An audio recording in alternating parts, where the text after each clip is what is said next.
Hello and welcome to the Global Pulse, where we speak with thinkers, diplomats, and changemakers, shaping the future of our world.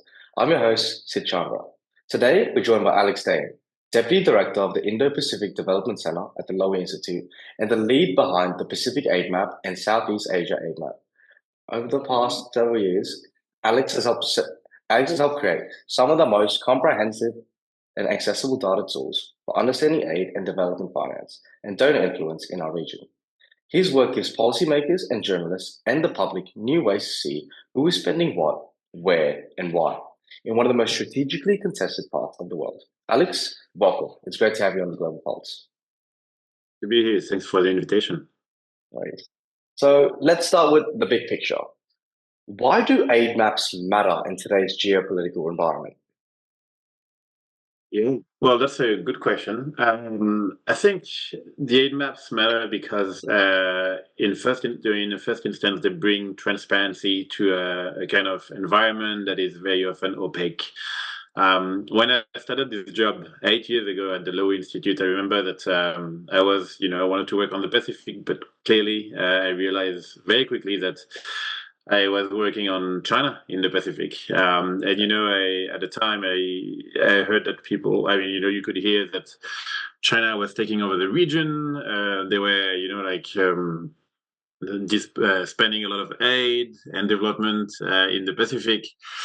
And no one had actually proper information, proper data on this. And so what we started doing at the Lowy Institute, with support from the Australian government, is we started to actually track a little bit of, what China was doing in the Pacific, but also what other development partners involved in the region were doing. What were the footprints? How big they were spending, to what extent, and on what projects. And so over a year and a half, we gathered a lot of information to actually end up building what is now called the Pacific Aid Map. So this interactive database where you can really see who's doing what and to what extent in the Pacific. And an interesting fact was that, by shedding a bit of light on this, we realized that Australia was and has remained like the main development partner to the Pacific, spending around 40 to 44% of all the aid and development finance going to the region. And China is like far behind, like China spends around, or accounts for around 6, 7, or 8% of the development finance that goes in the region. That's probably a bit smaller than Japan and others. So the Chinese threat, I think, was not or it was probably a bit overdone, in the region. Yeah, that's fascinating. And Alex, it seems that these aid maps, they're not only valuable for policymakers, but also for the general public to gain insight on the broader picture. So a big thing that comes with these maps is transparency, which leads me to wonder, in your experience, does foreign aid data reveal more about a country's strategic interests than traditional diplomacy? What do these flows tell us about that you might not expect? Look, I mean, aid is part of like the statecraft that governments have at their disposal to engage with other countries. So you have the development finance, I mean, aid, diplomacy, defense. Um, Diplomacy is usually quite, transparent by nature, But the impact of aid sometimes is a bit misunderstood, and the how do you call it, the purpose of the aid maps is to shed this light, to bring this transparency. But the transparency not only for just like for the sake of knowing what happens, as you said, government use those maps, but they're not the only one. Researchers, aid workers are using the maps. And because it's good to bring transparency for the general public, but it's also important for other development partners that want to be engaged in the region that want to play a role. They need to know who's doing what. For instance, look, if you're I don't know, if I'm France and I want to build a bridge in Papua New Guinea, I need to know who else is actually engaged in the country in terms of infrastructure. So who's building other bridges, but also like who are building like highways and so forth. But also in terms of like the broader development landscape, is this like the aid map basically allows you to give an answer to knowing whether your financing is the right financing for the country. Is building a bridge in Papua New Guinea the best thing at the moment, or should you actually, allocate this funding to other, development priorities such as health, education, governance? This is what I think those tools are really doing. It's not just they're not just tools that are shedding lights on what's happening, but they are also fostering better insights on the region. Yeah, amazing. So, you've been tracking these trends for years now, and what I wanted to ask you is, has anything stood out to you recently that perhaps wasn't a part of the traditional narrative? I know in Australia we've got the Albanese government was voted back in, and you've had different governments around the world change over the last 4 or 5 years after COVID. So, has anything in relation to this change of narrative in, let's say, Pacific or Southeast Asia, which you'd be an expert on? Absolutely. Let's stay for the Pacific now. I can talk about Southeast Asia as well, but on the Pacific, something that I find interesting is that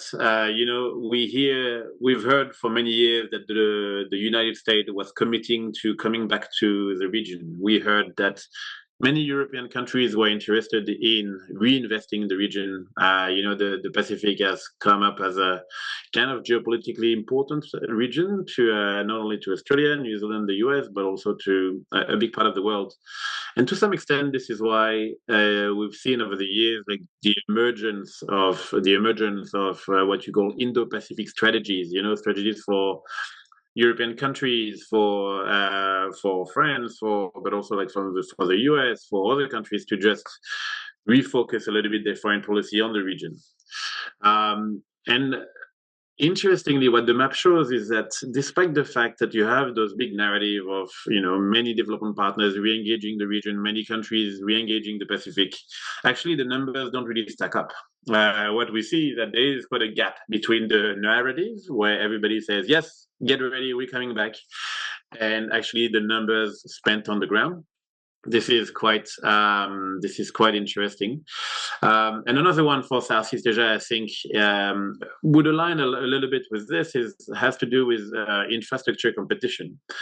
So one of the big, I think, concerns of many Western countries, and when I talk about Western countries, I can talk about Australia, talk about Europe, the US, the UK. One of the big concerns is the dominance of China in terms of infrastructure development in Southeast Asia.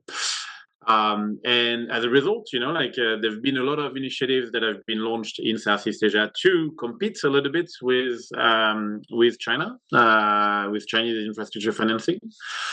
But again, what the aid map shows is that what the Southeast Asia aid map shows is that actually this infrastructure competition is not really going anywhere at the moment. If anything, funding for infrastructure in the Pacific in Southeast Asia in terms of development is actually going down.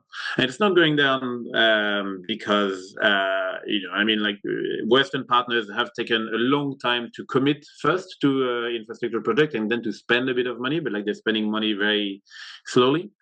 But also China is spending less money as well in infrastructure in Southeast Asia. And so it means this competition that we were talking about a lot in the past, well, actually it doesn't really translate into big numbers as you would expect, very, a fiery competition to translate to. Actually, no. What we're seeing is less and less money being spent in Southeast Asia altogether, as, it seems many countries from the West are actually exiting the arena of development finance in Southeast Asia. Wow, very interesting. So this moves me on to the topic of your work. So for those who haven't used it before, what exactly is the Pacific Aid Map in simple terms, and why did you create it? Yes, this is a great question.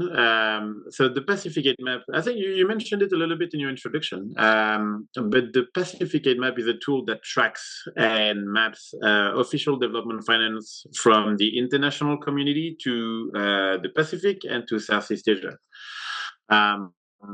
The original intent of the maps was to actually foster better aid efficiency through better transparency. Like the idea is to say that, look, if we know who's doing what in the Pacific or in Southeast Asia and to what extent, then we will potentially, use our limited aid and development funding to specific areas that are not necessarily covered by partners that are already engaged in the region. So we want to avoid duplication, for instance. We want to make sure that, we want to make sure that funds are well used in the first place. And so this was like the first intent of the map at the really base level. But now, aid and development is actually geopolitical. And I work in a foreign policy institute that has that looks at the geopolitical competition in the region, and therefore, like the second kind of objective of the map is really to analyze the aid and development trends in the region and how they fit within the broader geopolitical context. So for the Pacific, how does the Australian aid policy succeeds in containing the evolution of Chinese influence in the Pacific? In Southeast Asia, we talked about infrastructure competition before. Like there are like many other areas through which you could use the map for in terms of geopolitical competition. One of which I would say for this year's edition of the Southeast Asia aid map that we just released, we are showing that the fact that Western partners are retracting from the region. They are you heard at the beginning of the year that the Trump administration of the U.S. In the U.S., they decided to dismantle the U.S. aid agency. They decided, to slash the aid budget. The UK did the same, like many Western governments the same. And so what it means is that you'll have a growing development divide in Southeast Asia, where like the rich countries are going to continue to receive funding from from other rich partners, but the poor countries that cannot afford to take additional loans, for instance, and those countries are receiving less grants, and in addition, the poverty in those countries is increasing.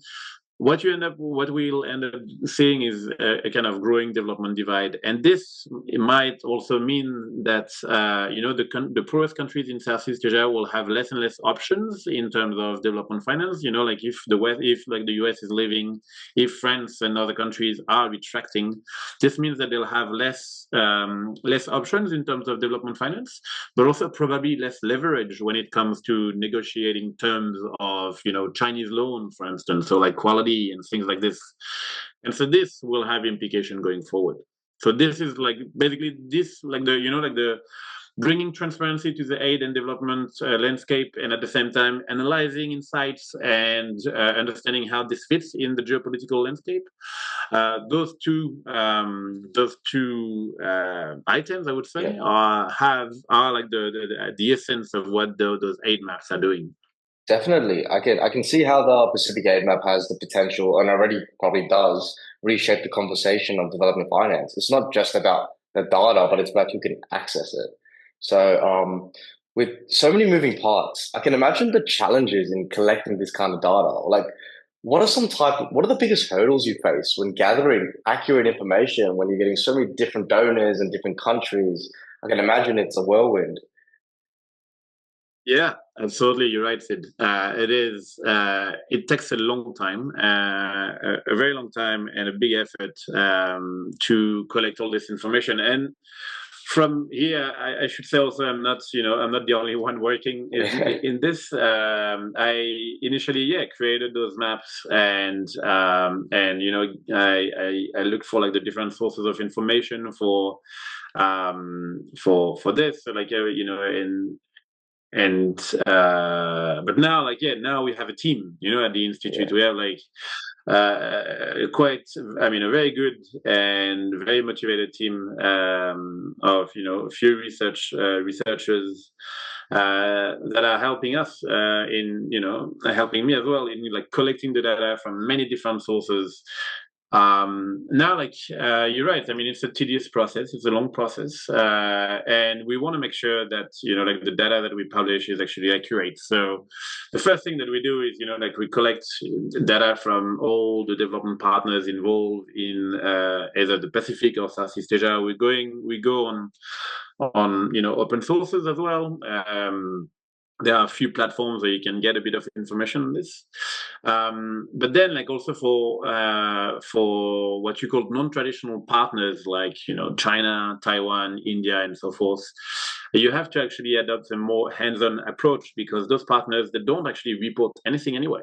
So what we have to do is that we have to go through every Pacific Island budget document, or every Southeast Asia country budget documents, every press release, every social media post. We go on the embassy's website, the Chinese embassy's website, for instance, of each in each of the Pacific Island countries, to try to find specific projects, and try to make the distinction between the projects that are announced and the projects that are actually being delivered on the ground. Because one of the unique feature of the aid map is that they allow you to see the money that has been committed by all the partners, but also how much of this money that has been committed, how much is being actually implemented on the ground. Yes. And sometimes you have big discrepancies between the announcement made by India, let's say, in Fiji, and actually what they are spending on the ground. So we collect all this information. When we have all this information, we basically send it directly to each government of the Pacific Island countries. So for Papua New Guinea, we send them their own data set. For Samoa, the same thing, and so forth. Same thing in Southeast Asia, and we ask them to validate the information. And once all this information is validated, we try to do the same with the development partners themselves, like the major ones. So Australia, the World Bank, New Zealand, Japan, so forth. And once all of this information is validated or cleaned and everything, and then we then put it in the interactive website. And this is what you can freely access online through looking for Pacific Aid Map or Southeast Asia Aid Map. Yeah, amazing. That's so good. And I'm sure I can appreciate it takes a village to raise one. It takes a whole team, and we all appreciate your effort on the aid map and your team as well. So thank you so much for that. This goes into my next question. Have you seen any examples where maybe governments or media, even communities, have used the map in ways you never expected it to be used? I mean, I think when we design the interactives, we have a pretty clear idea of what the users are going to do with the data and the map and so forth. One thing that I really liked, I must say, was back in Vanuatu a few years ago. There was, I met with the Melanesia Spearhead Group, which is an important, group, advocacy group in the region, and to some extent a political group.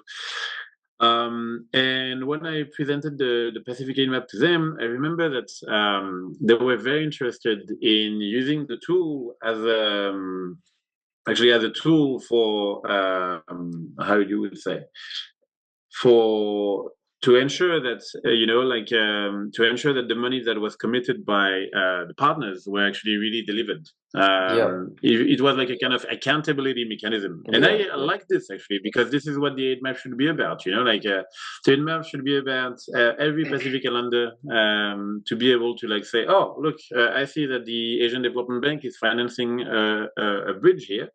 Let me go and check it out. And it'd be good for if they don't see a bridge, they can complain, or if they think that, for instance, one donor is giving too much and another one not enough, they can also complain. In the map, you can see for instance, you can see Australia providing funding to Vanuatu, which is good, but you can also see the channel of implementation. So it means that Australia is giving money to Vanuatu, but through a channel of implementation that would be a civil society organization, or the government, or something else. And so we actually could see on the maps how much money partners had given to the Melanesia Spearhead Group. And I remember when we presented this to this group, they were to the head of the group. They were actually a bit, first, a bit taken aback because, I think transparency is a very good concept up until the moment that it touches you, because suddenly you have to make sure that everything that you've done in the past is very good and so forth. And I think that was the power. Like this was one of the use of the map that I really like. Like how to make aid more accountable. Yes, amazing. And also we have, widespread, like money gets committed here, then it goes missing. You hear about the stories a lot lately. So accountability, transparency, amazing purpose. So now this moves on to my into geopolitics. We often hear about the strategic competition in the Pacific. Lots of competing nations, and especially Australia versus China. So from your data, does that narrative oversimplify what's actually going on the ground? I know when you first joined the institute, you were, majorly working on China, and so you would have a broader understanding of this. So yeah, so what is actually happening on the ground in relation to that narrative? So the geopolitical competition is definitely real. I mean, it translates into many ways, not necessarily just, development finance. It translates into the realm of, diplomacy, defense, and so forth. If you look at just the data from the Southeast Asia aid map, you see that there's not so much a big competition happening because Australia is responsible for 40 to 44% of all the aid going to the Pacific. It's one of the regions where the aid is the most concentrated in the world among a few numbers of development partners. So Australia sits at 44%. After you have, as I told you at the beginning of the podcast, you have like Japan, New Zealand, China around like 6, 7, 8% each. Yeah. So there's just this massive gap, right? And you can't really talk about a competition per se. Maybe it's a competition between, like the second tier donors. So, like Japan, Japan, New Zealand, China, and so forth, the US, the EU.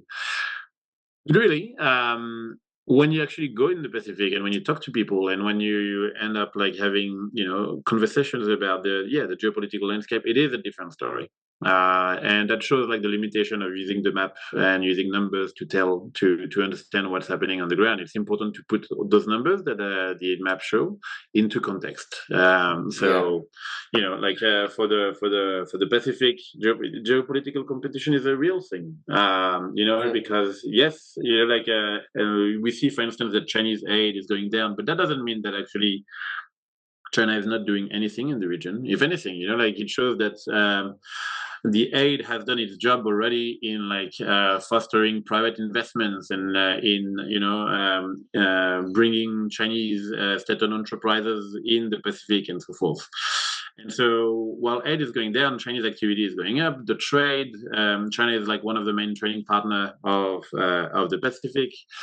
And China does make some progress in terms of security, in terms of security collaboration with Pacific Island countries, in terms of like political alignments. At the moment, Solomon Islands is getting ready to host the Pacific Island Forum, and you're seeing that there are like some noise that Solomon Islands might prevent Taiwan from contributing to the Pacific Island Forum as a development partner, as a foreign partner, and this is probably pushed. This narrative is potentially pushed by China to some extent, and that has implication not only for China and Taiwan in the Pacific, but for the broader Pacific as well. So it is definitely, happening, and I would say that. To the contrary of your question, you said do we think that it's overblown and all of this? I would say that the aid map shows you, the aid map might tell you that it's overblown, but actually when you put the aid map data into context of what's happening, then you realize that it is actually really an important aspect of the Pacific. Yeah, for sure. The picture is definitely far more complex than these headlines are suggesting. So yeah, very important. Exactly. So from what you've seen, are donors funding what Pacific countries actually ask for or what they think they should need? Yeah, oh, that's a big one. The look, it's a great question. It's a great question because very often what you hear officially is that the aid program is demand driven. So it is a specific country that usually asks for a specific project, and then a development partner comes and does it. You know, this is how aid should actually work to some extent. But there are some instances where actually, some partners are engaging with a different type of they are using different type of mechanism to offer the project. So like in Australia, we for instance we try to follow the in terms of infrastructure. For instance, we try to follow the national infrastructure investment plans of Pacific Island countries, and that means that Pacific Island countries, they do their own work on the side, like looking at they establish a list of like the projects that are a priority for them in terms of infrastructure, and then Australia tries to plug the gap, right? Yeah. But then you have we've heard that, for instance, some development partners are they, instead of doing this process that is managed internally, that is that follows the whole governance system of Pacific Island countries. Some development partners are actually engaging directly with like the political elite.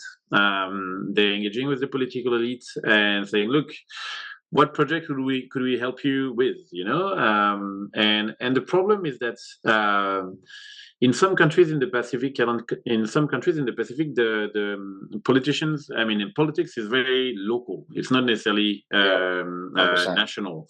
And so, yeah, it means that if you end up talking to a member of parliament who's responsible of like a tiny constituency in the country, you might say, "Well, look, the people that have elected me, I told them that I would build a lot of infrastructure in our own constituency. So I would like you to build a bridge over there." And therefore, by doing so, a development partner would build a bridge in the constituency. But the reality is that, yes, it will provide potentially, like political gain to these members of parliament. It would provide, several benefits to the area where the project is being done. But was it like the most efficient way of investing in infrastructure in that specific country? Not necessarily. It would be good for like the little constituency, but not necessarily for like the rest of the country. So that's why when you're saying like, is it aid always answering a demand, or like is it sometimes provided? Is it like pushed sometimes by the donors themselves? Well, there is a bit of both, but to some extent, yeah. Like in terms of efficiency, very often it is better when it's asked for by the Pacific Island country rather than being imposed by the development partner. Yeah, amazing. So, look, we look to wrap up around here. I've got one more question for you, Alex. Looking Yeah. towards the future of these maps, there's a lot of potential to track new forms of development spending. What's next for the Pacific Aid map? Are you planning to expand to different areas like climate finance or private capital? Can you give us any insight what the future of these maps look like? Well, the future of this map, we need you to come and work for us at the Lowy Institute to tell us, Sid. I'm sure you'll come up with like many very bright ideas. And this is actually what we're always seeking for. Like, yes, the maps are, like we've designed those maps, and as you said, like we can do much more with them. We have some ideas about it, right? Like starting to collect more information on climate finance. So at the moment, what the map does is that we're looking at what we call public climate finance. So finance that is funded by the public community, the international community. But the public is like the government, for instance. And what we would like to see is what we'd like to track and analyze is also private finance and blended finance. So private would be coming from like the private sector, and blended would very often be public finance that incentivizes private investors to invest in this field. Yeah. So that probably will be the next stage of the map, I would say. And another one, but again, it depends on whether you'll join us or not, because we have like a very limited amount of resources. Is like we could create other maps, like we could focus on other regions, and they still, it's still very interesting to do this work for any region around the world. And I think there's still a lot of appetite. The question is, who's going to fund it and who's going to do it? Maybe it will be you. No, a job offer on the show. How great is this? How great. Yeah. So, Alex, thank you so much for sharing your time and your insight. Your work shows that data doesn't just tell a story, it can shape how nations understand and engage with each other. Thank you so much. Thank you for having me. That was great. No worries. So to our listeners, thank you for joining us on the Global Pulse. If you found this conversation useful, share it with someone who's curious about aid, strategy, and development in the Indo-Pacific. Until next time, I'm Sid Chandra. Stay curious, stay informed, and stay connected. Thank you.